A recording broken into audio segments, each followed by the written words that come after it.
Je vous souhaite la bienvenue pour cette rencontre en ligne cet après-midi. Alors généralement, les réunions du CTM Paris se font dans des restaurants ou dans des hôtels. Ce sont des réunions de personnes qui veulent connaître Dieu et qui vont avoir l'opportunité au travers de ces réunions d'écouter, en tout cas d'entendre le témoignage, l'histoire de vie de personnes qui ont été transformées par Jésus-Christ. Et donc, ces réunions, on les fait actuellement en ligne pour remplacer donc celles qui sont en présentiel généralement. Donc, je vous souhaite la bienvenue encore une fois et je pense que vous allez être particulièrement touchés aujourd'hui par les témoignages de nos invités, Corinne et Michel Allard, qui ont justement des histoires, une histoire à nous raconter qui va vraiment bouleverser la foi, qui va vraiment faire, qui doit bouger quelque chose à l'intérieur de vous. Et en attendant, je vais laisser la parole à Patrick, qui est président du CTM Paris, pour qu'il puisse nous présenter plus en détail CTM. Bonjour à tous. Bonjour à tous.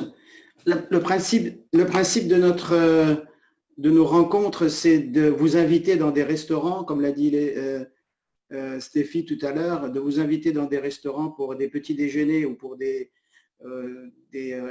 repas du soir. Mais là, le privilège que nous avons, c'est que c'est vous qui nous invitez dans vos salons, peut-être même dans vos cuisines ou dans votre chambre. Et donc, c'est un grand privilège de pouvoir rentrer dans votre intimité, plus ou moins, avec la parole de Dieu dans vos maisons. C'est un chrétien nommé Démos Zakarian qui reçoit de Dieu la nécessité de développer une nouvelle forme d'évangélisation pour toucher les hommes et les femmes dans leur vie quotidienne au cœur du monde. C'était l'appel qu'il avait reçu du Créateur, et pour propager l'évangile de Jésus-Christ. La communauté a débuté donc en France en 1976 sous le nom de Communauté internationale des hommes d'affaires du plein évangile, qui aujourd'hui s'est adaptée. C'était réservé aux hommes parce que les hommes n'allaient pas dans les églises, donc on a voulu attirer les hommes à l'évangile, et on a trouvé que le meilleur moyen, c'était de les inviter dans des restaurants ou dans un événement. Et donc c'était ça le but premier. Et en 2008, on a changé un peu notre approche en disant que c'était des chrétiens, en nommant de nouveau ce Full Gospel Businessman en chrétien témoin dans le monde, et en élargissant aux hommes, aux femmes, aux épouses, même à la famille tout entière, le privilège de pouvoir recevoir l'évangile. Donc en 2008, cette communauté devient les chrétiens témoins dans le monde, par souci de simplicité et pour une meilleure lisibilité. Actuellement, la communauté est présente dans 140 pays, et CTM rassemble, comme on l'a dit, des hommes et des femmes de toute origine, de tous milieux sociaux et de toute dénomination chrétienne. Alors, moi je dis que c'est une unité théologique, c'est-à-dire qu'il n'y a qu'un seul salut en Jésus-Christ, mais il y a plusieurs dénominations, c'est-à-dire que nous sommes uniconfessionnels, Jésus-Christ seul qui sauve et qui délivre et qui efface toutes nos fautes, nos transgressions et nos manquements, mais plusieurs dénominations, multidénominationnelles, catholiques, protestants, évangéliques et orthodoxes. Donc, que tous soient un afin que le monde croie. Le but essentiel, c'est de faire connaître l'amour de Dieu à ceux qui ne le connaissent pas, ou de toucher à nouveau ceux qui s'en sont éloignés. Selon la parole de Jésus-Christ, vous serez mes témoins jusqu'aux extrémités de la terre. Acte chapitre 1, verset 8. Voilà, je vous remercie, et je considère que c'est vraiment un témoignage de pouvoir, un privilège même de pouvoir rentrer dans votre maison ce soir, cet après-midi ensemble, Et c'est vrai que nos réunions publiques vont certainement redémarrer. Donc les réunions publiques locales, petit déjeuner, déjeuner, dîner, dessert et maintenant avec les jeunes des after-work, témoignages de vie transformée, échanges de prières, ambiance détendue et conviviale, lieu public et neutre. Tout dernièrement des rencontres live, c'est ce qu'on est en train de vivre cet après-midi et c'est un très grand privilège pour moi de vous présenter cette communauté que nous avons tellement à cœur. Voilà les dernières recommandations qui sont consulter notre site et le groupe local avec son numéro de téléphone, Paris. Je vous remercie et je vous bénis. Alors, vraiment, c'est un privilège de recevoir Michel et Corinne Allard. Et aujourd'hui, on va avoir dans un premier temps Corinne qui va nous partager son histoire. Et vous allez voir que c'est particulièrement intéressant. Corinne, on sait que tu es infirmière et que vraiment tu es très portée sur l'écoute et le soin à la personne. Et donc aujourd'hui, on va se lancer dans le vif du sujet. Et Corinne, comment est-ce que tu as envie de te présenter aujourd'hui?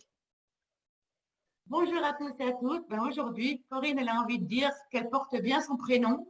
Corinne, c'est celle qui a un cœur pour aimer, un cœur pour écouter, un cœur pour faire sortir les personnes d'un chemin de mort pour entrer dans un chemin de vie.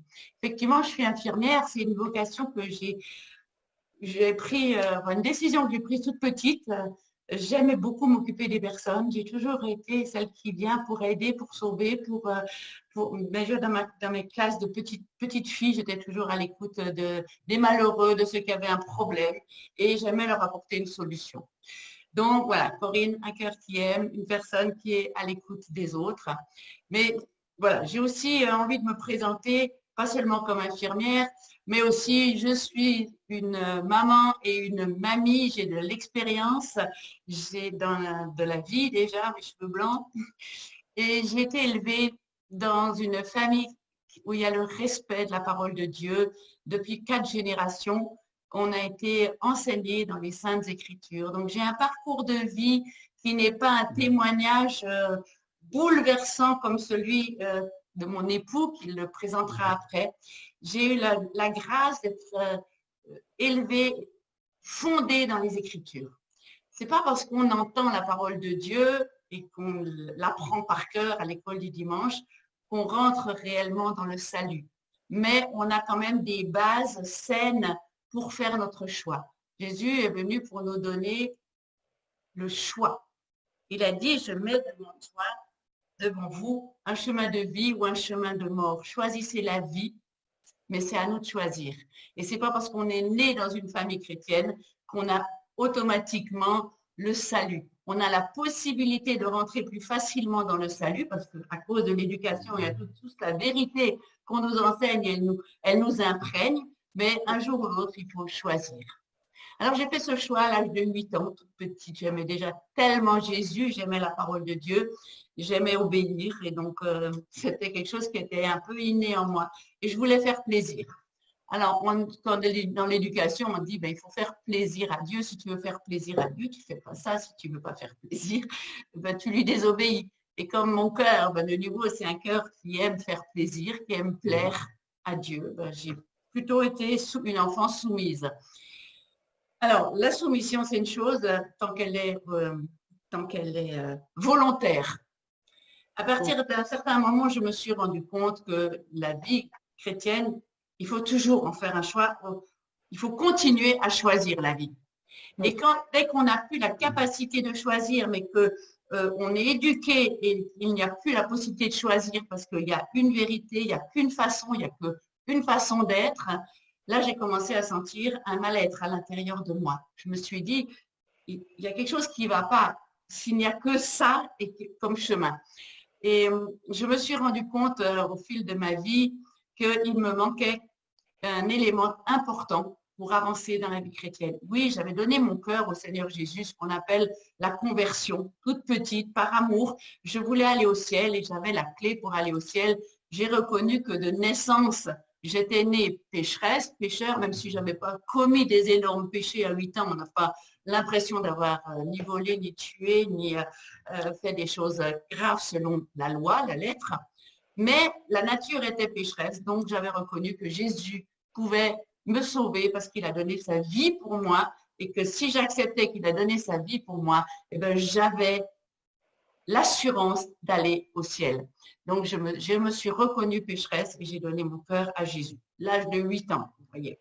Après, la vie fait que on est obligé de rechoisir. Et à l'adolescence, ben, j'ai rechoisi de m'engager avec le Seigneur. Et à cette époque-là, j'ai vraiment consacré ma vie à Christ. J'ai dit, je ne me ferai pas des chemins qui vont déplaire à Dieu. Donc, je me suis séparée de tout ce qui était du monde et j'ai vraiment consacré ma vie à Christ. Il est arrivé dans ma vie des situations où je continue à me sentir enfermée. Je n'avais pas cette joie de vivre que normalement la vie, la parole de Dieu nous promet une vie heureuse, joyeuse, la paix, la joie. Et il y avait quelque chose qui me manquait. Et vers l'âge de 45 ans, j'ai tombé en dépression parce que la vie ne me satisfaisait pas telle que je l'avais. J'étais comme enfermée dans un chemin que d'obéissance, que de soumission et des ordres et des limites dans le milieu dans lequel je continuais à évoluer. Et j'aimais tellement le Seigneur Jésus dans mon cœur que je me suis dit, mais en fait, tout ce qu'on nous promet de beau, c'est déjà au ciel.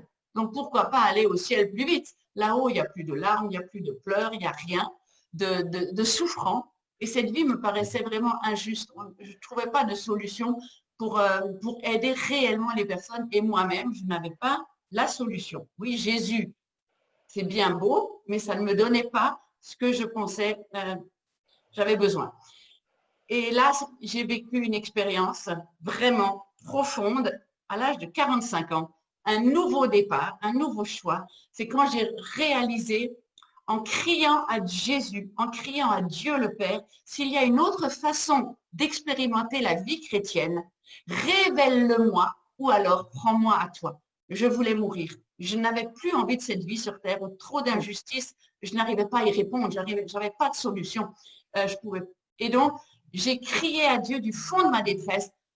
J'étais devenue, donc je vous ai dit dépressive, mais aussi je ne me nourrissais plus. Je suis tombée dans une forme d'anorexie assez grave. Et les médecins m'avaient condamnée. Le psychiatre m'avait condamnée à mort en me disant, on ne peut plus rien faire pour vous. Si vous ne décidez pas de vivre, on ne peut plus rien faire pour vous. Et là, j'avais compris que c'était un ultimatum humain.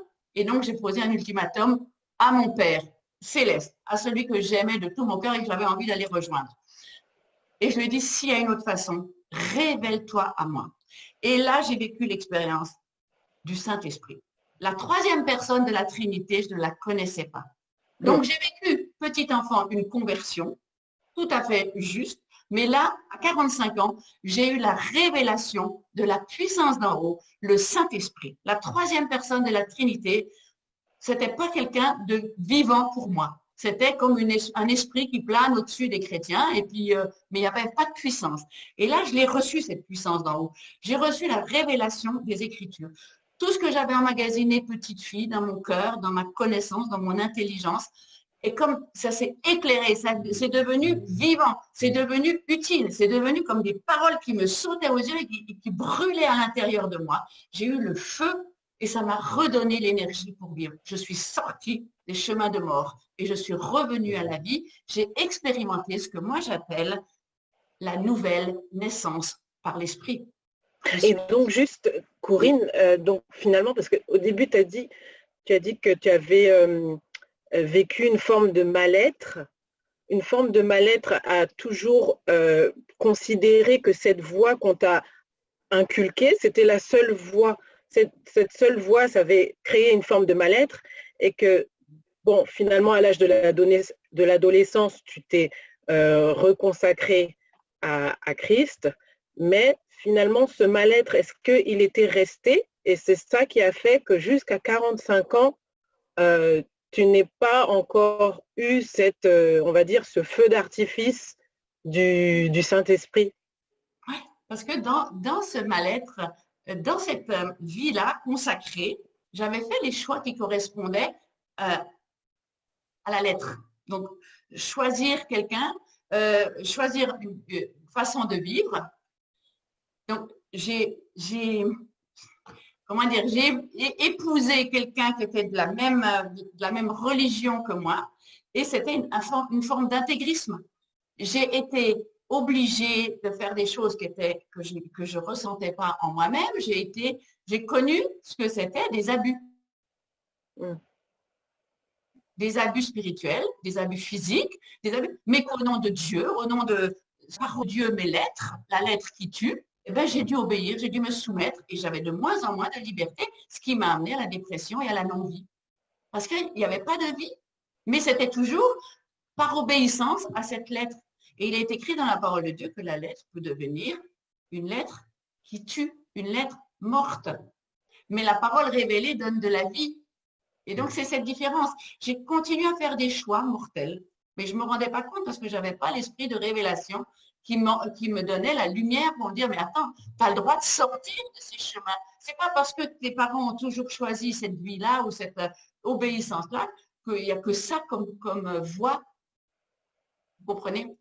Oui, parce que, et donc finalement, quelque part, ce que tu nous expliques, c'est que quand on fait cette rencontre avec Christ, on fait aussi la rencontre. Il est important de faire aussi la rencontre avec le Saint-Esprit pour ne pas justement être enfermé dans une vie qui ne correspond pas à la vraie liberté que Dieu veut pour nous, finalement. Et parce qu'on se rend compte qu'à 45 ans, c'est là que tu as vraiment eu cette liberté et que tu as commencé à t'épanouir. Et moi, du coup, ça m'amène à me demander comment est-ce que tu as pu, comment est-ce que ta vie s'est transformée derrière? Qu'est-ce qui s'est passé? Qu'est-ce que tu as découvert? Comment tu as redécouvert la vie avec Christ finalement? Alors, les changements venaient avec des choix. On doit toujours faire des choix. On doit toujours prendre des décisions. Et ça coûte toujours quelque chose. Quitter un endroit, quitter des personnes, quitter un système, c'est difficile. Parce que c'est rassurant de rester dans ce qu'on nous a toujours dit. Donc, il faut accepter un renouvellement de la pensée. Il faut accepter le courage de se retrouver seul, rejeté, critiqué, condamné. Et je me suis retrouvée pendant des années seule, incomprise, parce que j'avais osé quitter un certain milieu, un certain mouvement, une certaine dénomination.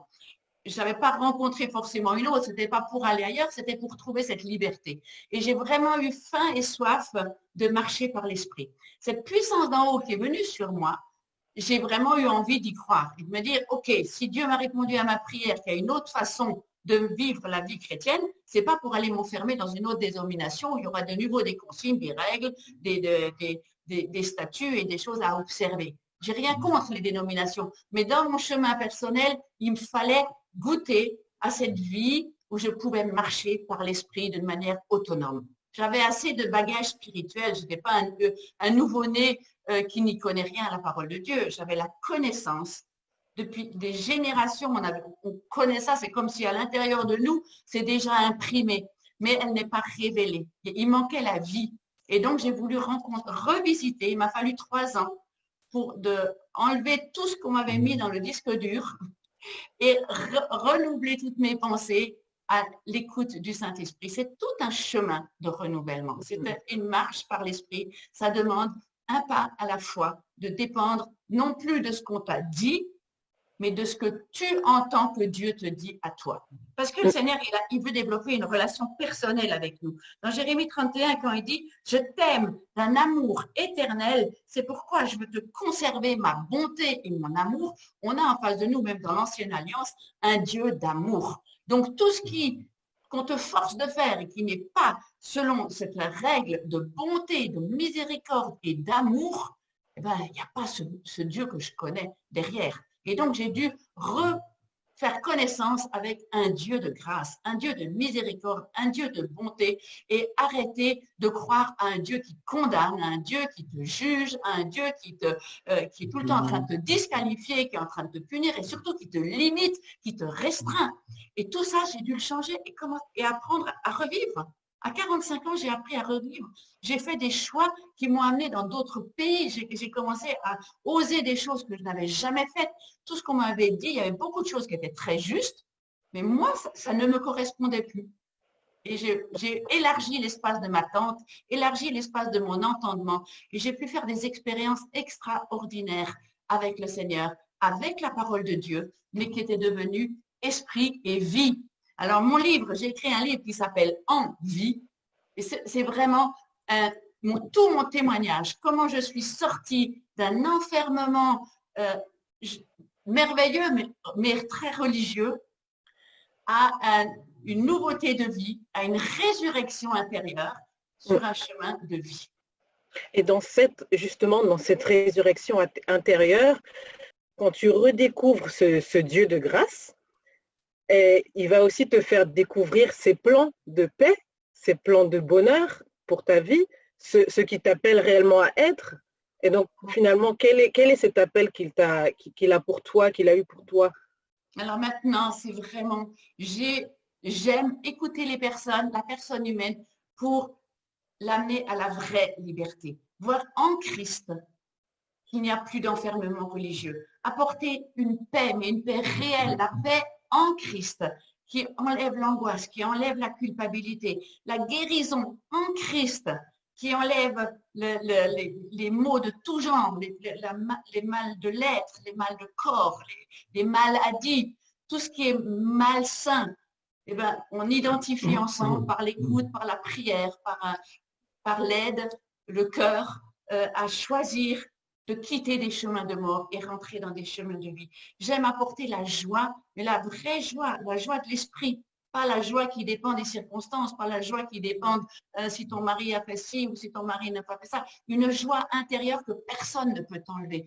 Et j'aime amener les personnes maintenant à l'autonomie spirituelle. Et surtout maintenant qu'on a vécu ce confinement, il n'y a que ceux qui resteront dans l'intimité et qui auront vraiment su ce que c'était que de tenir dans la relation intime qui pourront tenir. Il n'y avait plus d'église, il n'y avait plus de liens, il y avait plus, on se sentait tous isolés. Et là, j'ai pris conscience encore plus, c'est important d'amener les personnes dans une relation à travers la parole de Dieu qui parle. La parole de Dieu, c'est une parole, donc Dieu parle encore par la parole, mais pour nous amener la paix, la joie, la liberté, l'amour et l'espérance aussi.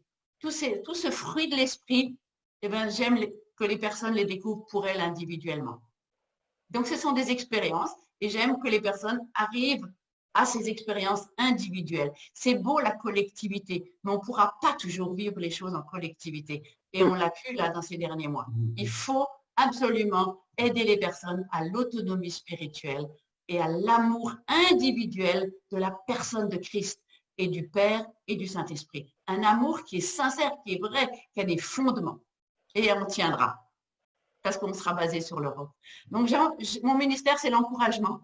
C'est vraiment l'encouragement, l'écoute, et puis aider les personnes à rebondir. Coach de vie. Coach de vie. En fait, j'aime identifier où est-ce que dans la vie de quelqu'un, ça ne va pas, où pourrait être un chemin de mort, un chemin sans issue, un détour inutile qu'il faudra peut-être quitter pour entrer dans ce que le Seigneur est en train de te dire.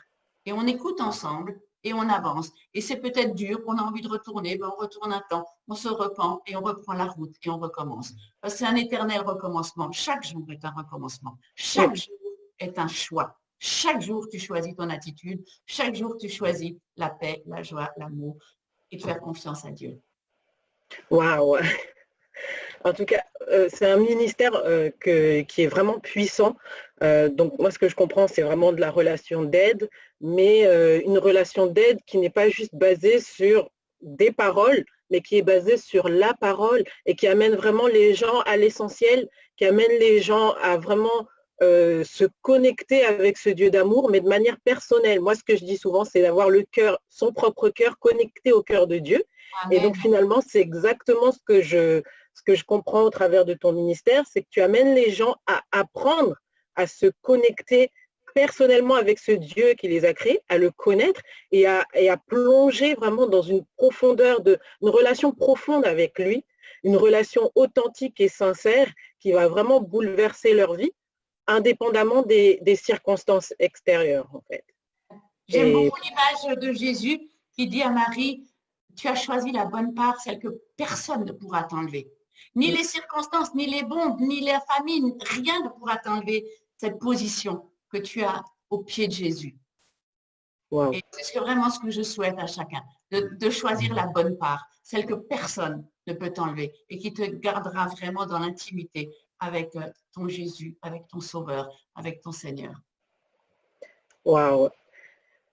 Merci beaucoup. En tout cas, j'ai peut-être oublié de le préciser au départ, mais n'hésitez pas à mettre des commentaires si vous avez des questions à Corinne et aussi à Michel, qui va bientôt nous faire son témoignage. N'hésitez pas à les écrire dans les commentaires en bas, dans le chat en dessous. Ils pourront y répondre dans la mesure du possible après leur témoignage. Donc, encore vraiment, merci beaucoup Corinne pour ce témoignage qui est vraiment bouleversant. Il est bouleversant, l'histoire des personnes, comment Christ et comment vraiment le Saint-Esprit se révèle à une personne, c'est juste magnifique. Et donc, maintenant, on va aussi laisser la parole à Michel, qui est ton époux, et qui lui aussi a une histoire, sa propre histoire, au travers de laquelle on va aussi voir la main de Dieu. Et donc, Michel, vraiment, à toi la parole. Qui est Michel Allard? Alors, avant de me présenter, moi, je vais reparler du livre de Corinne. Il est fan. Mais c'est vraiment un livre extraordinaire qui donne tellement d'espoir à tous ceux qui ont un arrière-plan où ils ont été contraints d'obéir, ils n'ont jamais goûté à la vraie liberté que Jésus-Christ veut amener dans la vie de chacun. Il est venu pour donner la vie et la vie en abondance. Et ce livre, non seulement va vous procurer la vie, mais va vous donner envie d'être véritablement en vie. Amen. Alors, qui est Michel Allard? Michel Allard est le 8e d'une famille d'11 enfants, né au Québec, au Canada, vous l'aurez reconnu avec l'accent. Et vous aurez surtout remarqué qu'on parle français au Québec, d'où je viens, avec un accent peut-être différent du vôtre. Et contrairement à Corinne, dans son témoignage, elle disait qu'elle a été bercée toute sa vie, son enfance, dans les Saintes Écritures. Moi, j'ai grandi dans la religion. C'est pas la même chose. J'ai grandi dans une famille très pratiquante de la religion principale qui prévalait au Québec dans les années où je suis né. Je suis né en 1948. Et donc, la façon dont Dieu m'a été présenté, ou de la façon dont je l'ai perçu, moi, à travers la religion qu'on pratiquait, ben, c'était un père fouettard, c'était un Dieu qui savait tout, qui voyait tout, qui entendait tout. Et si tu ne faisais pas ce qu'il aurait voulu que tu fasses, pouf, il te punissait. Et à la fin de tout ça, c'était que tu t'en allais en enfer pour l'éternité. Donc, j'ai eu peur de Dieu toute mon enfance. Dieu, j'en avais peur, mais pas la sainte crainte de Dieu. Une véritable peur de Dieu. Et la peur de Dieu ne m'a pas emmené à désirer être en relation avec lui. Au contraire, elle m'a éloigné. En plus, j'ai grandi dans une famille où j'ai toujours eu la peur de mon père. Mon père était un homme absent parce qu'il était conducteur de train et le Québec est connu pour ses grands espaces. Et à l'époque, ce n'était pas des TGV, c'était des trains vapeur. Il partait de la maison pour 4-5 jours à la fois. Et ça laissait ma mère seule avec 11 enfants, dont j'étais le plus sage. Alors, vous imaginez le reste de la famille un peu. Hein? Et donc, quand mon père revenait, ben, pour un peu soulager ma mère et mettre une certaine discipline dans la famille, dans la maison, ben, il faisait le tour avec la lanière de cuir et c'était ça ma relation avec mon père. Quand mon père revenait, je souhaitais qu'il parte, puis quand il était là, c'est-à-dire quand il était à la maison, je souhaitais qu'il parte, mais quand il était parti, je craignais qu'il revienne.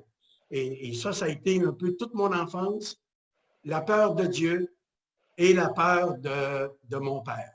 Et quand tu as la peur de deux personnes principales en autorité que sont Dieu et le papa dans la vie d'un être humain, mais ça t'amène à faire des choix qui ne sont pas motivés par l'amour, qui sont plutôt pour éviter les conséquences, etc.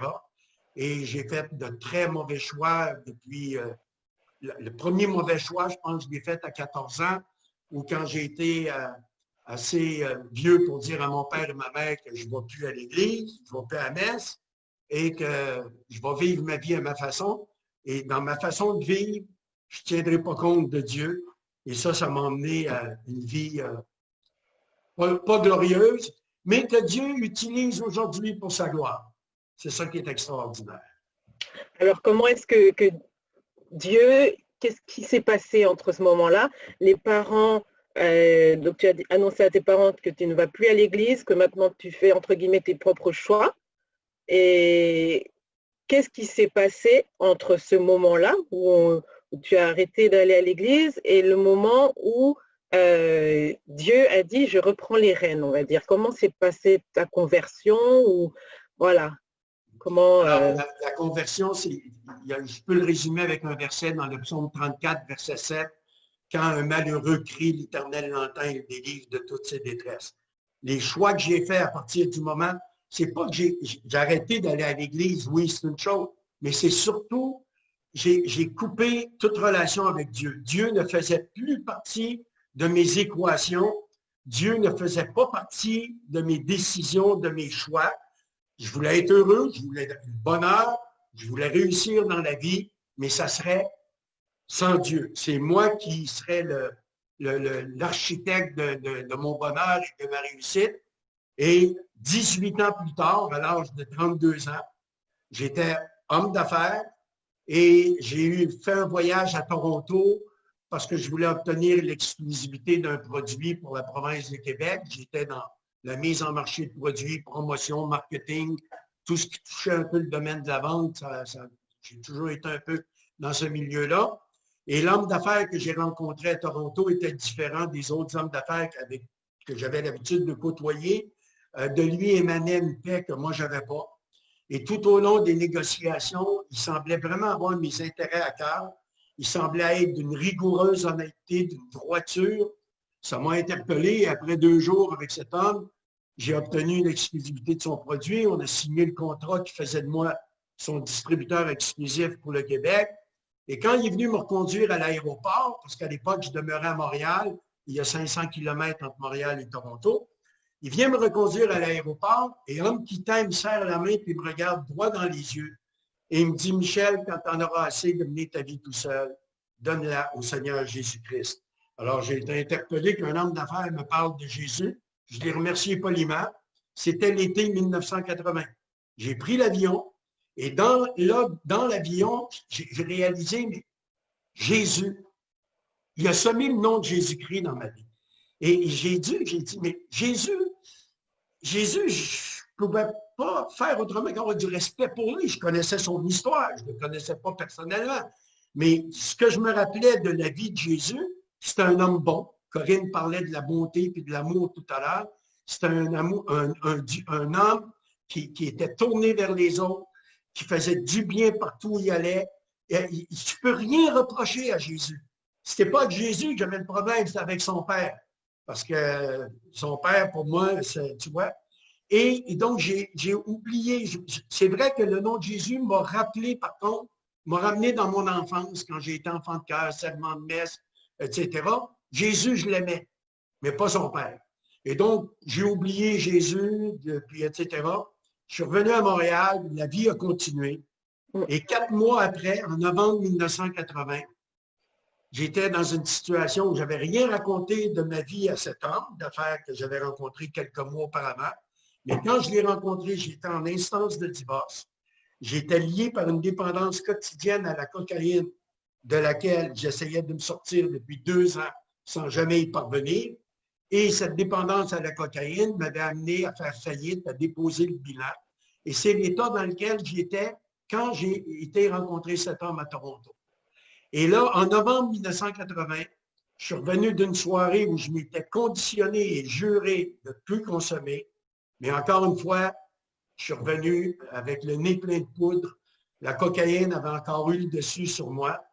Et là, seul dans mon petit appartement, séparé de mon ex-femme et mes 2 enfants, je me suis regardé dans le miroir et j'étais dégoûté de l'homme que j'étais devenu. J'étais, à mes yeux, un échec complet, un pauvre type avec aucun avenir, aucune espérance. Et alors que je me regardais dans le miroir sur les petites heures du matin avec l'effet de la cocaïne encore présente, cette parole qui m'avait été dite quelques mois auparavant, Michel, quand on aura assez de mener ta vie tout seul, donnant au Seigneur Jésus, est revenue dans mes pensées. Et là, je me suis tourné vers ce Jésus. Et sans ouvrir la bouche, mais dans mon cœur, j'ai dit, si Jésus, si vraiment tu existes, si vraiment tu es le Fils de Dieu, prends-la, ma vie. Fais-en ce que tu veux, mais je te demande une chose. Si tu es Dieu, tu es puissant, délivre-moi de la drogue. Et vous avez devant vous aujourd'hui un homme qui a été instantanément délivré de 18 ans de consommation. Quand le malheureux crie, l'Éternel l'entend et le délivre de toutes ses détresses. Amen. Et il m'a fallu quelques mois pour réaliser que je ne consommais plus. J'avais aucun manque, je n'ai pas fait de cure de désintoxication. J'étais libéré de cet esclavage à la cocaïne, de laquelle j'avais essayé par tous les moyens de m'en sortir. Mais un cri sincère du fond de mon cœur à un Dieu puissant, un Dieu vivant, où je l'ai supplié de me délivrer de la drogue, eh bien, a fait que j'étais complètement libre. Et là, j'ai voulu connaître ce Dieu-là. Et, ça, c'est en novembre 1980. Et le 9 mai 1982, pour la première fois de ma vie, je rentrais dans une église qui n'était pas l'église traditionnelle dans laquelle j'avais grandi et que j'ai entendu prêcher la parole de Dieu avec foi, avec conviction. Et il y a eu un appel au salut à la fin, comme il y en aura un tout à l'heure à la fin de mon témoignage, pour ceux qui se reconnaissent pécheurs et qui veulent donner leur vie à Jésus-Christ. Et j'aimerais ouvrir une parenthèse. Tu sais, Stéphie, pendant les 32 années de ma vie, j'ai toujours été un homme actif, impliqué dans les sports, dans la vie sociale. J'ai été président de club, j'ai été publiciste de club d'hockey, etc. Je connaissais beaucoup de monde et beaucoup de monde me connaissait. Mais en 32 ans de vie, il aura fallu que j'aille à Toronto vers un étranger pour que quelqu'un me parle de Jésus-Christ. Où étaient tous les chrétiens? Il y en avait des chrétiens au Québec, il y en avait des chrétiens où j'allais. Eh bien, ils devaient être des agents secrets parce que je ne les ai jamais... ils ne m'ont pas interpellé.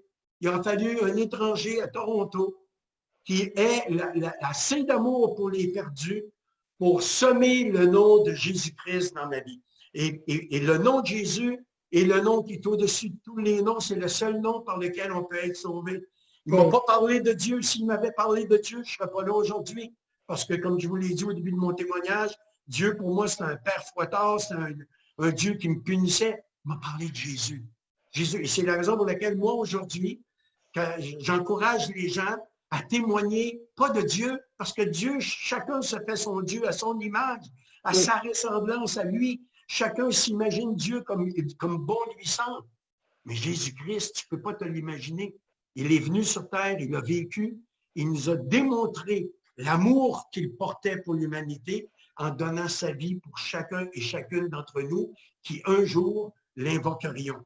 Et quand j'ai crié à Jésus, il ne m'a pas dit « Va régler ta vie, organise-toi quand tu seras en ordre, je m'occuperai de toi. » Non, il est descendu dans mon trou. C'est ça la différence entre le christianisme et toutes les religions du monde. Les religions du monde, on doit se conformer à des dogmes, à des rythmes, à des traditions. On doit suivre une voie pour finalement peut-être arriver un jour à avoir la vie éternelle et le paradis. Le christianisme, c'est pas ça. C'est le christianisme, c'est Jésus, c'est Dieu qui descend dans ton trou, dans ta misère, dans ta détresse, là où ça pue, là où c'est sale, où personne ne veut aller. Dieu descend là dans ta misère. Il t'enlève ton vêtement souillé, met des sandales à tes pieds, une bague à ton doigt. Il te prend dans ses bras et dit « Voici mon fils qui était mort est revenu à la vie. » Waouh! Ah oui, c'est vraiment ça. Hein. Et donc, est-ce qu'à ce moment-là, Michel, quand tu as crié à Dieu de tout ton cœur en novembre 80, est-ce que tu as su tout de suite que c'était lui qui te répondait et qui t'avait délivré tout de suite de cette addiction? Tu as su que c'était Jésus qui avait répondu? Ben, c'est à lui que je m'étais adressé. Hein? Mais donc, j'ai dit, si c'est vraiment toi, je veux te connaître. Alors, qu'est-ce qui est arrivé? Le 9 mai 1982, je suis arrivé dans une assemblée et tout au long il y a une petite voix qui me disait, toutes tes questions, toutes les réponses à tes questions, tu vas les trouver dans un livre qui s'appelle la Bible. Et je savais qu'à la fin, il fallait que je m'achète une Bible. Et non seulement j'ai acheté une Bible, et je l'ai ouverte. Mais non seulement je l'ai ouverte, mais je l'ai étudiée, je l'ai lue. Et plus que l'avoir étudié et lu, je l'ai mis en pratique. J'ai cru que ce que Dieu disait dans sa parole, c'était la vérité. Et j'ai commencé à aligner ma vie, mes décisions, mes choix, selon en conformité avec la parole de Dieu. Et là, c'était fait. J'ai connu une réussite professionnelle au-delà de ce que juste mes talents naturels m'auraient procuré. Dans un des proverbes, il dit, c'est la bénédiction de l'Éternel qui enrichit, ne la fait suivre d'aucun chagrin. Dieu, parce qu'on honore sa parole, parce qu'on met en pratique sa parole, on réussit dans tout ce qu'on entreprend. Et donc là, j'ai mis cette parole en application, mais au plus profond de mon cœur, malgré toute la réussite professionnelle, brûlait au fond de mon cœur une passion pour les perdus. Je voulais crier à tout le monde, je le faisais, même trop, il y en a qui me rejetaient parce que à cause de ce zèle d'annoncer le salut en Jésus-Christ. Mais au plus profond de moi, je savais que malgré des beaux contrats, malgré une réussite financière professionnelle, j'étais appelé à plus. J'étais appelé à parcourir peut-être le monde entier avec la bonne nouvelle de Jésus-Christ. Et en 1990, j'ai eu cette conviction dans mon cœur, que ce Dieu que j'avais découvert le 9 mai 1982, à travers sa parole, et qui me parlait, et comme disait Corinne dans son témoignage, la Bible, c'est la parole de Dieu. Dieu nous parle tantôt d'une manière, tantôt d'une autre, mais il nous parle beaucoup, beaucoup à travers la parole de Dieu. C'est sa parole révélée par le Saint-Esprit. Et j'ai développé, dès ma conversion, cette intimité avec Dieu qui m'a amené à vraiment le chercher dans toutes mes voies, à le reconnaître dans toutes mes voies, à le mettre en premier, à chercher d'abord son royaume, sa justice, et les choses se sont mises en place. Et en 1990, j'ai eu la conviction où Dieu me disait, quitte tout et suis-moi. En pleine réussite, en pleine gloire professionnelle, Dieu m'appelait à tout quitter pour le servir. Et le 26 août 1990, ça va faire 30 ans dans quelques mois, j'ai annoncé à mes associés, j'étais copropriétaire d'une grosse boîte informatique au Québec, que je les quittais pour aller annoncer l'Évangile de Jésus-Christ partout où Dieu me conduirait. Et ça a été une nouvelle qui les a choqués, parce que pour eux, déjà, j'évangélisais, trop à leur goût, mais quitter en pleine réussite comme ça, ils ne pouvaient pas les comprendre. Les choses du monde, les gens du monde ne peuvent pas comprendre des choses de l'esprit, c'est spirituellement qu'on les juge. Mais moi, je savais que Dieu me disait, quitte tout et suis-moi. Et c'est ce que j'ai fait. Et suite à cela, alors j'ai oublié de dire qu'en 1983, après ma conversion, j'ai rencontré les hommes d'affaires du plein évangile, sans lesquels je ne serais pas dans le ministère aujourd'hui. Grâce aux hommes d'affaires du plein évangile, j'ai pu m'impliquer et mettre à profit le don que Dieu m'avait donné comme évangéliste pour amener des âmes à Christ. À travers mon témoignage, j'ai vu que Dieu, à chaque fois que j'intervenais, bénissait sa parole par des signes, des prodiges, des conversions, etc. Et donc, Dieu me bâtissait ma confiance du fait que malgré que je n'avais pas fait l'école biblique, malgré mon arrière-plan de drogué, d'alcoolique, d'adultère et de tout ça, que Dieu, lui, m'avait pardonné, que Dieu m'avait choisi pour être son serviteur. Et ça, il fallait un certain temps pour croire cela de toute ma foi, de tout mon cœur, croire que je pouvais être serviteur de Dieu, utile pour le royaume de Dieu, et prendre la décision de tout quitter. J'ai créé en 1991 l'association Plus que vainqueurs, selon Romains 8, 37, qui dit que dans toutes ces choses, nous sommes plus que vainqueurs par Jésus-Christ qui nous a aimés. Et c'est à travers les hommes d'affaires que j'ai bâti cette relation. Et c'est encore à travers les hommes d'affaires du plein évangile qu'un couple qu'on avait, oui, CTM aujourd'hui, tu as raison de le mentionner, Chrétien témoin dans le monde, mais qui est le même mouvement, mais avec un nom différent pour la France. qu'au Québec, on avait un rassemblement provincial et on avait un couple de Français comme orateurs invités, Joël et Jacques Charaboutique. Et on s'est rencontrés, on s'était déjà connus à la Convention mondiale du Full Gospel à Toronto en 88. Et là, on se revoyait pour la première fois, c'est en 1993. Et je les ai reçus à la maison pour un petit déjeuner. Et au cours du repas, moi, je venais pour la première fois d'animer un week-end sur le combat spirituel, qui est devenu un livre par la suite et qui est un best-seller aujourd'hui dans la francophonie. Et donc, ce couple, après qu'on s'est rencontrés à la maison, quand ils sont venus en France, ils ont eu la profonde conviction qu'il fallait absolument me faire venir en France.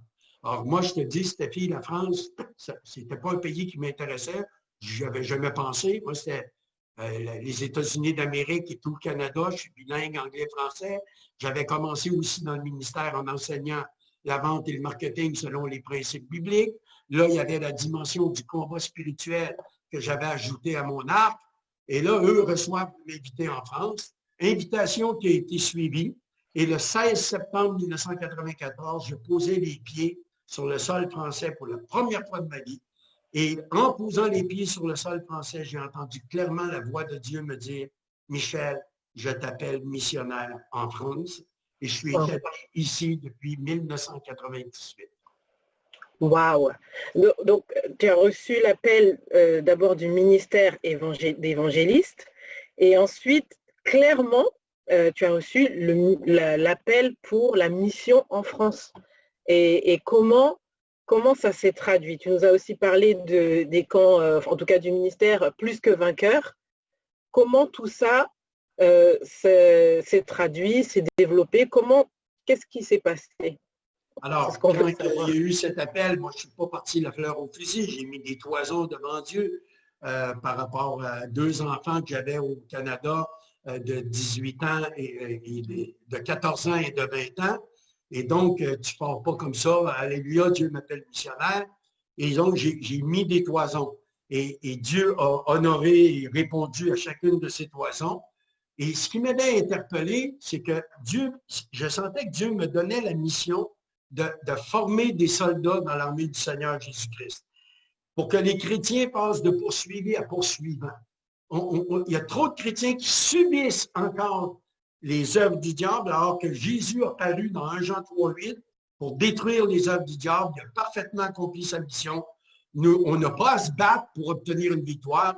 On est dans un combat dans lequel on se bat à partir de la victoire qui a déjà été acquise à la croix du Calvaire il y a 2000 ans. Et donc, en 1994, au Québec, j'avais fait pour la première fois ce que j'appelais des camps d'entraînement militaire de l'armée du Seigneur des derniers temps, le revient bientôt, es-tu prêt? C'est 1 semaine d'enseignement sur le maniement des armes spirituelles.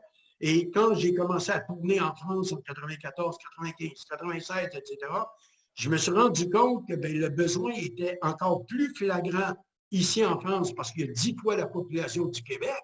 Donc, je me suis dit, il faudrait que je fasse un camp ici aussi en France. Et le premier camp a eu lieu en 1997. Et dans quelques semaines, du 12 au 17 juillet, on va animer le 24e camp consécutif ici, à la porte ouverte de l'U, à Chalon-sur-Saône. Inscrivez-vous pas, je pense que pour l'instant, on est complet à cause des consignes pour réduire le nombre, mais quand même, vous pouvez nous contacter, on vous dira. Ouais.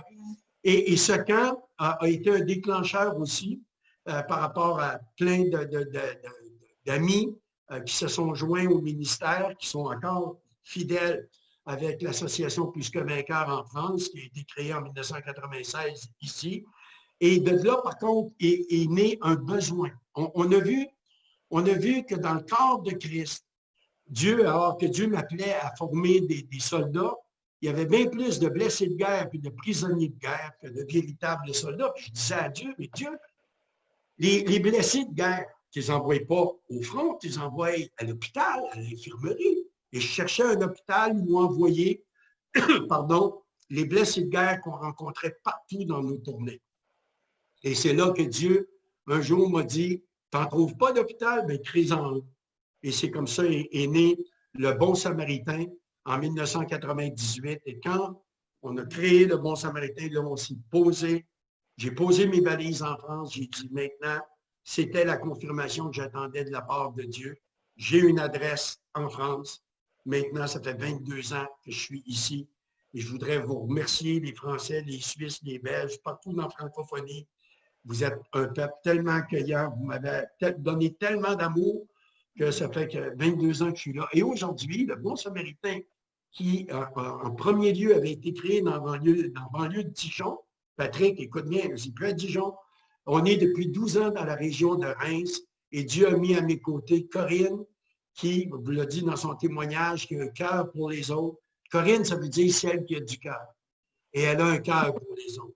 Et donc, c'est elle maintenant, vraiment l'âme et le cœur de ce Bon Samaritain situé ici près de Reims, dans un petit village qui s'appelle Roussy.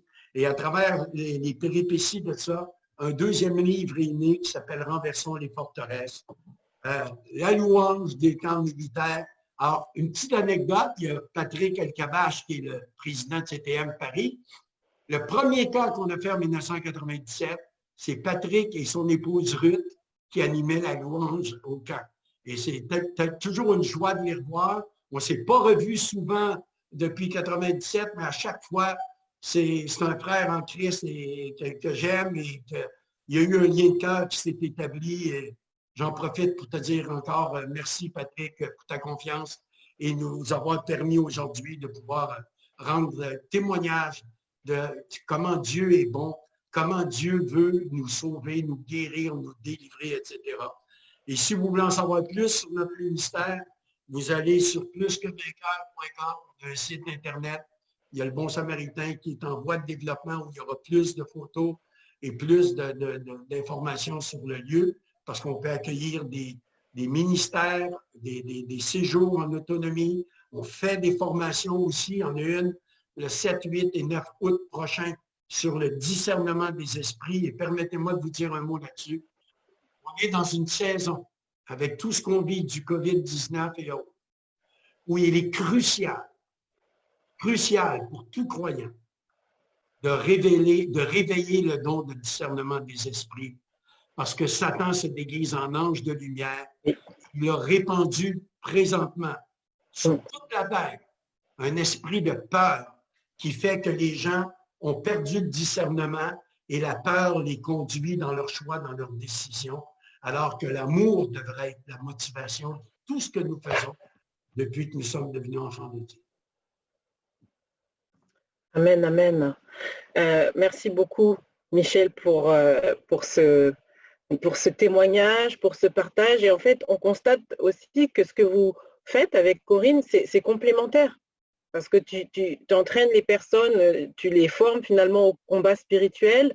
Et pour ceux qui sont, comme tu dis, des blessés de guerre, ils ont l'opportunité d'être soignés par une infirmière spirituelle, entre guillemets. Et du coup, voilà, donc s'ils ont été blessés, ils sont guéris, ils se remettent debout et puis ils apprennent à se fortifier. Ils deviennent des guerriers. Et quand ils sont guéris, ils deviennent des guerriers. Ah, c'est top. C'est exactement ça. Oui, on voit que vraiment c'est un ministère très complémentaire. Il ne pourrait pas marcher sans amour. Ouais. Il n'y a pas de guérison sans amour, l'amour. Et Jésus, tout ce qu'il a fait, c'est par amour. Alors, justement, le thème du 24e camp, c'est Dieu, l'amour se prouve. Et le verset, c'est dans Romains 5,8, Dieu prouve son amour envers nous, en ce que lorsque nous étions pécheurs, Christ est mort pour nous. Dieu a prouvé qu'il nous aimait. Et c'est beau de dire je t'aime, je t'aime, je t'aime, c'est facile. Mais prouver, l'amour se prouve. Et c'est le thème qu'on va développer pendant toute la semaine du 12 au 17 juillet. Alors, waouh. En tout cas, merci beaucoup pour ces encouragements, pour ce témoignage qui doit en fortifier plus d'un, qui doit en tout cas stimuler la foi et aussi même motiver les chrétiens qui peut-être n'ont pas une intimité assez profonde avec Dieu à apprendre à avoir cette intimité-là. Et pour ceux aussi qui ne réalisent pas qu'ils sont censés être des guerriers, faire partie de l'armée de Christ, eh bien, d'apprendre aussi, notamment au travers des livres partagés par Michel, que qu'on est censé voilà, utiliser les armes que Dieu nous a données, les armes spirituelles. Donc c'est vraiment c'est édifiant.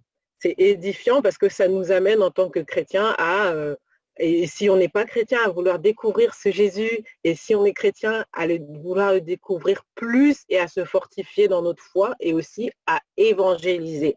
Parce que, comme Michel l'a dit, il n'aurait pas le témoignage qu'il a eu aujourd'hui s'il n'y avait pas eu cet homme d'affaires à Toronto qui avait eu le zèle de lui partager Jésus. Donc, on va peut-être... on va regarder s'il y a des questions dans le chat. Juste avant les questions, j'ai vraiment à cœur, déjà, je voudrais prier pour les gens qui nous écoutent. Je veux faire un appel. Parce qu'aujourd'hui, Dieu il a été mené à toutes sortes de choses. Même Jésus a été ridiculisé, bafoué. On ne fait pas la part des choses comme ça s'est produit au Québec dans les années 70. On a jeté le bébé avec l'eau du bain parce qu'on a toujours associé Dieu à la religion et que la religion était la représentante de Dieu.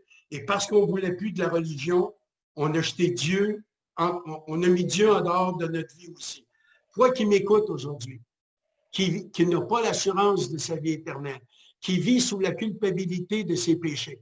Moi, on n'avait pas besoin de me convaincre que j'étais pécheur. Je savais que j'étais un pécheur, mais je cherchais une solution à comment dominer mon péché, comment ne plus vivre cette vie de péché. Mais je ne trouvais pas de solution jusqu'à ce que quelqu'un me mette au défi que le jour où j'en aurais assez de donner ma vie à Jésus-Christ. Pas d'adhérer à une religion, à un mouvement, non, à une personne. La Bible dit « Quiconque invoquera le nom du Seigneur sera sauvé ». Là où tu es aujourd'hui, tout ce que tu as à faire, tu veux savoir si Dieu est vrai, si Dieu existe, si Jésus-Christ est vraiment le Fils de Dieu, adresse-toi à lui. Il est vivant. Tu n'as pas besoin d'intermédiaire. Tu n'as pas besoin de suivre un mouvement ou de t'adresser à quelqu'un qui va te demander, qui va intercéder pour toi. Non. Toi, tel que tu es, aujourd'hui, tu peux simplement dire, répéter après moi, dire « Seigneur mon Dieu, je te demande pardon parce que je suis pécheur. J'ai péché contre toi. Mais aujourd'hui, je veux absolument être pardonné de mes péchés. Je regrette ma vie passée. Je voudrais prendre un nouveau départ et je te demande, Jésus, de venir me sauver maintenant de ma vie de pécheur, de pécheresse. Je veux prendre un nouveau départ. Si tu es véritablement le Fils de Dieu, si tu es le seul nom par lequel je peux être sauvé, j'invoque ton nom aujourd'hui. Je te dis, je te demande, Jésus, sauve-moi. Jésus, pardonne-moi. Guéris-moi. Délivre-moi. Et si tu fais cette prière de tout ton cœur, comme Dieu a entendu mon cri seul dans mon petit appartement de Montréal-Nord en novembre 1980, c'était juste un cœur qui souffrait, un cœur malheureux, qui a mis son espoir, son espérance en ce Jésus qui existe ou n'existe pas, je ne le savais pas, mais j'étais sincère dans mon cœur. Alors, si sincèrement aujourd'hui, tu demandes à Jésus de se révéler à toi, si tu lui demandes sincèrement aujourd'hui de te sauver, de te pardonner, il va agir dans ta vie. Il va agir dans ta vie comme il l'a fait dans la mienne, comme dans celle de Corinne et de milliards de témoins à travers le monde depuis 2000 ans.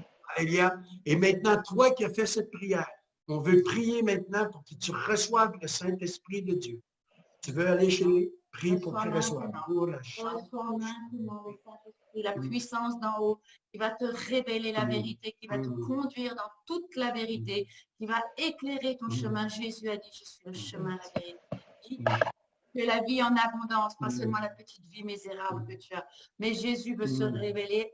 Il a dit, je m'en vais au Père, mais j'envoie le Saint-Esprit, l'Esprit de vérité qui va t'enseigner, te conduire, te diriger et te révéler l'amour du Père. Et reçois maintenant une effusion d'amour de Dieu dans ton cœur. Ouvre ton cœur et reçois maintenant. Accueille cette puissance d'en haut qui est une puissance d'amour. Amen. Alléluia. Amen, amen, amen. Alors, on a quand même quelques questions. Alors, quelques questions. L'une des questions pour Michel. Quelqu'un demande comment se fait-il que vous ayez réussi, j'entends professionnellement, sans Dieu. Mais Parce qu'on a des dons, on a des talents. Et qu'ensuite vous soyez retombé si bas. Divorce, etc. Je n'ai pas compris la fin de la question. Alors, comment se fait-il que vous ayez réussi sans Dieu et que vous soyez retombé si bas? Alors, je ne suis pas sûre d'avoir compris. Non, on n'est jamais retombé si bas. Moi, à partir du moment où j'ai donné ma vie à Christ, ça a été que vers le haut, il y a eu des traversées de désert, il y a eu des épreuves à surmonter, des difficultés. Non, je pense que c'était avant de connaître Christ. Avant de connaître Christ, chacun, écoute, regarde dans le monde. Tu as des réussites, tu as des gens qui sont des réussites financières, professionnelles, oui. Sans Christ, sans Dieu. On a des dons, on a des talents, on a des capacités. La différence, c'est que quand tu es chrétien, tes objectifs sont tous les mêmes. C'est que d'abord, tu cherches le royaume de Dieu et sa justice. Tu es christocentrique. Tout ce que tu fais, tu veux que ça honore Dieu, que ça glorifie Dieu et ça serve à l'avancement de son royaume. Quand tu es motivé par ça, Dieu est avec toi. Et si Dieu est avec toi, qui peut être contre toi? Mais avant ma conversion, je ne sais pas sur quoi il se base. Dire j'avais réussi parce que j'étais lié par une dépendance à la cocaïne, puis je venais de faire faillite. Tu vois, j'en ai entrepris des choses, mais pas avec des beaux succès. Et si c'est par rapport à moi, on a des liens d'âme qui ne sont pas toujours bons, même qu'on est chrétien. On peut être lié avec des personnes, avec des systèmes, et il faut oser quitter, il faut oser couper ces mauvais liens, ces mauvaises relations. Et ça, c'est des choix personnels. Donc, je suis tombée en dépression, je suis tombée dans des dépendances affectives, je suis tombée dans des... Parce que j'acceptais ces choses-là.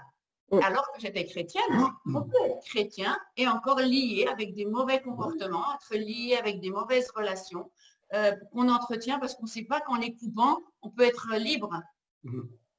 C'est ça. Et d'ailleurs, il y a quelqu'un qui demande aussi, est-ce que Jésus peut guérir une personne qui ne le connaît pas? Ah oui, Jésus n'est pas limité à quoi que ce soit et beaucoup de témoignages qu'on entend des personnes qui ne cherchaient pas Dieu. Moi, je ne cherchais pas Dieu, il m'a sauvé.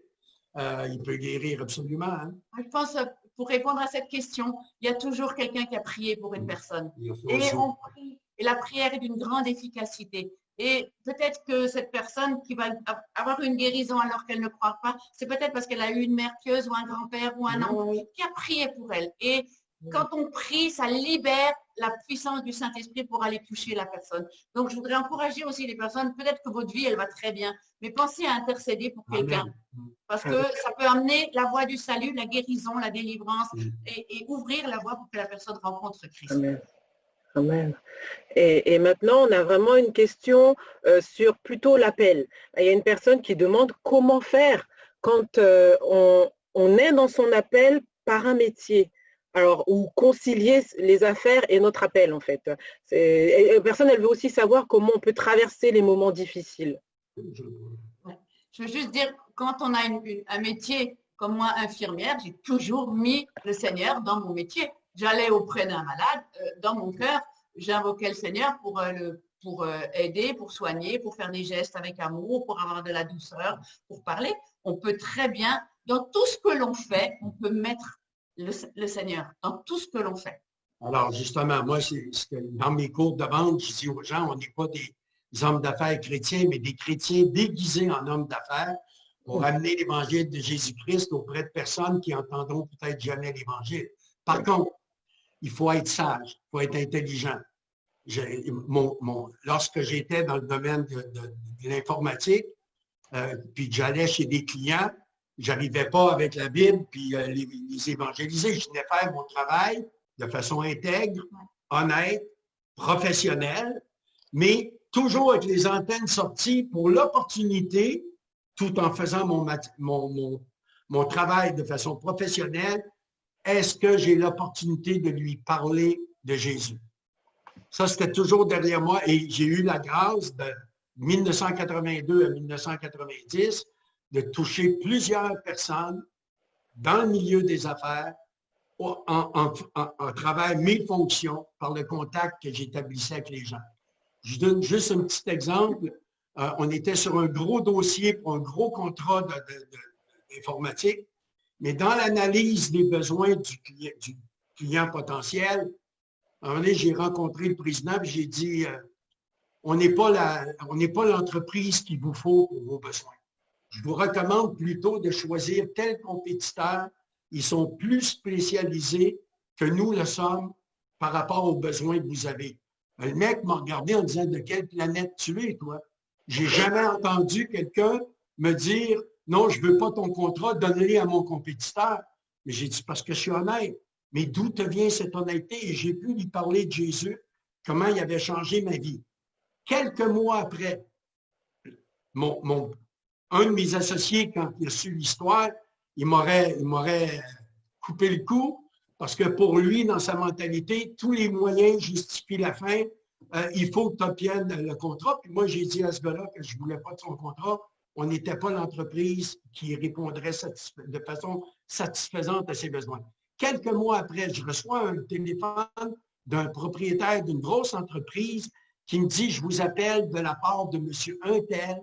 Il m'a dit que c'est avec vous que je devrais faire affaire parce qu'il ne trouverait jamais quelqu'un aussi honnête que moi pour ses besoins d'informatique. » Et j'ai eu un gros contrat qui m'a été donné. Je ne l'ai pas fait pour ça.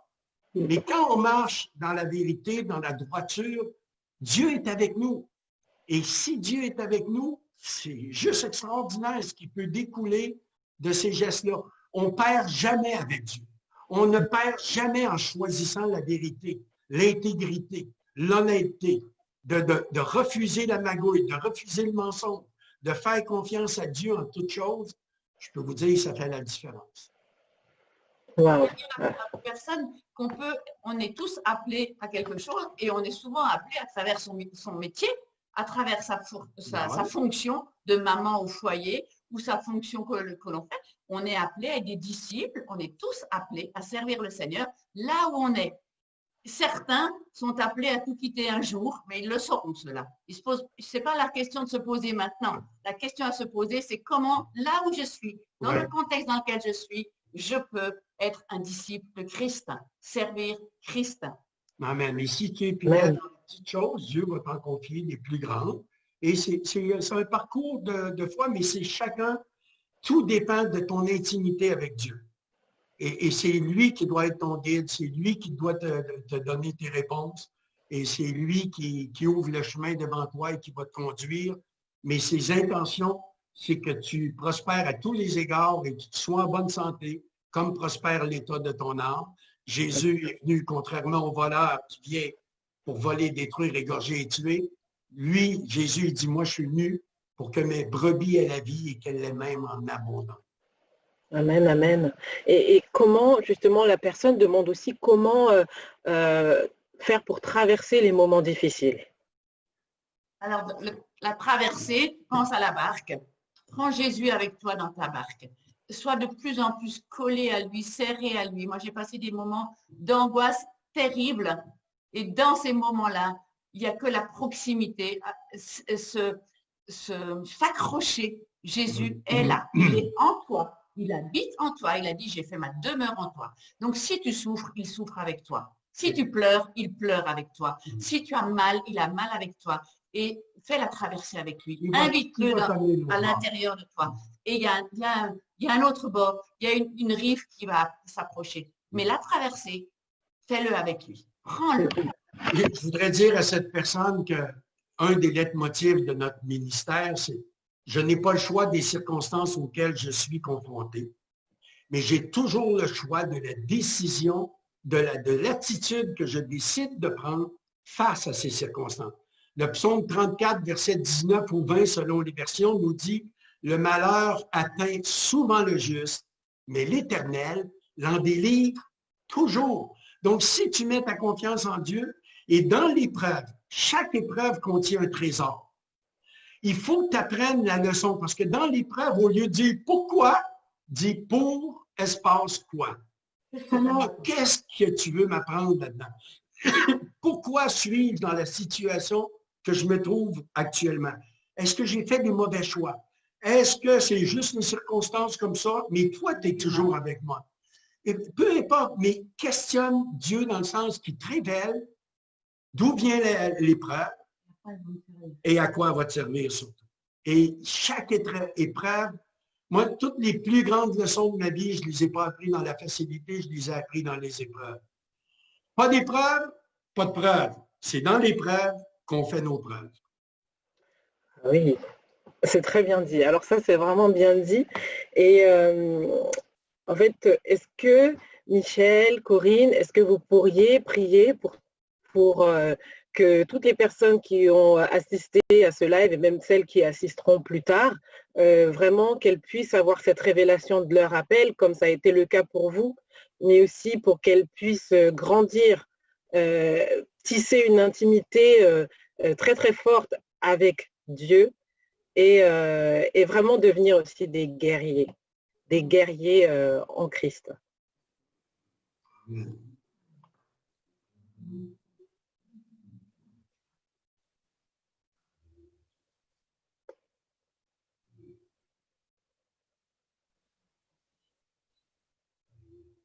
Seigneur, c'est toi qui appelles. C'est toi qui, dans Philippiens 2,10, nous dit, qui crée en nous le vouloir et le faire. C'est toi aussi qui nous dis dans ta parole que tu nous as créés pour des bonnes œuvres, que tu as préparées d'avance afin qu'on puisse les pratiquer.